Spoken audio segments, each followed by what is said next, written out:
इधर मध्य प्रदेश में एक तरफ जहां मंत्री विजय शाह के विवादित बयान के विरोध का सिलसिला थमा नहीं था, तो वहीं दूसरी ओर अब मध्य प्रदेश के डिप्टी सीएम जगदीश देवड़ा ने भी सेना को लेकर विवादित बयान दे दिया है। ये अब सोशल मीडिया में तेजी से वायरल हो रहा है। हालांकि वक्त की नजाकत को देखते हुए डिप्टी सीएम ने अपनी सफाई दी। उन्होंने कहा कि बयान को तोड़ मरोड़ कर पेश किया गया है। देखिए एक रिपोर्ट। मध्य प्रदेश में सियासी बयानों को लेकर राजनीतिक सरगर्मियां बढ़ती ही जा रही है। पहले मंत्री विजय शाह के वायरल वीडियो को अब डेप्यूटी सीएम जगदीश देवड़ा का बयान जमकर वायरल हो रहा। सिविल डिफेंस वॉलंटियर्स को संबोधित करते हुए उन्होंने ये बयान दिया कि पूरी सेना प्रधानमंत्री मोदी के चरणों में नतमस्तक है।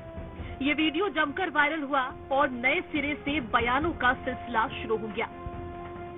तब तक चैन की सांस नहीं लेंगे और यशस्वी प्रधानमंत्री जी को हम धन्यवाद देना चाहेंगे। और पूरा देश की वो सेना, वो सैनिक उनके चरणों में नतमस्तक है। उनके चरणों में पूरा देश नतमस्तक है। उन्होंने जो जवाब दिया है। इस बयान के बाद फिर कांग्रेस को मौका मिल गया और कांग्रेस ने इस बयान के बाद बीजेपी और प्रदेश सरकार को आड़े हाथों लिया। राजनीति में, लोकतंत्र में, संविधान में जनता सर्वोपरि है। जनता जनार्दन हमारी संस्कृति परंपरा और धर्म के भव्य और विराट स्वरूप में जनता को जनार्दन का स्वरूप दिया गया। उसके बावजूद ये इस तरीके का बयान कहीं ना कहीं इस बात को प्रदर्शित करता है कि भारतीय जनता पार्टी का कितना भी विद्वान व्यक्ति हो, वो इस समय सिर्फ चाटुकारिता में लगा है। यह बयान भारतीय सेवा के मनोबल को गिराने वाला है। हमारे वीर सैनिकों ने अपना खून देकर देश की बहन बेटियों का सिंदूर उजाड़ने का बदला लिया है। उन वीर जवानों को भी पीएम मोदी के चरणों में नतमस्तक बता रहे हैं। तो कितनी चमचागिरी की हद होती है भारतीय जनता पार्टी के मंत्री लोग किस तरह की बयानबाजी कर रहे हैं।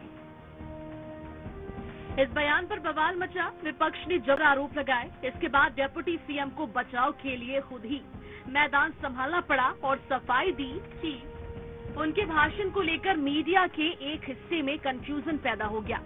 उन्होंने कहा कि वो पाकिस्तान की जमीन पर भारत की कार्रवाई की बात करते हुए सेना के शौर्य को बयां कर रहे थे। इसके लिए उन्होंने प्रधानमंत्री मोदी का धन्यवाद किया था। देश की जनता सेना के चरणों में, भारत की सेना के चरणों में प्रणाम करती है, नतमस्तक है। ये शब्द मेरे हैं। आप अच्छी तरह से उस वीडियो को देखेंगे।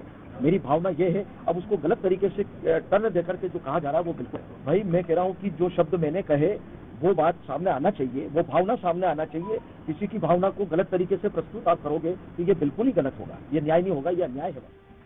प्रदेश सरकार के मंत्री पहलगाम मामले में अपनी जुबान पर कंट्रोल नहीं कर पा रही हैं। यही वजह है कि ऐसे मामले एक के बाद एक सामने आते जा रही हैं। हालांकि अब पार्टी इस संवेदनशील मामले पर किसी प्रकार की बयानबाजी न करने की सलाह अपने मंत्रियों और पदाधिकारियों को दे रही है। जबलपुर से INH 24/7 के लिए फतेह सिंह की रिपोर्ट।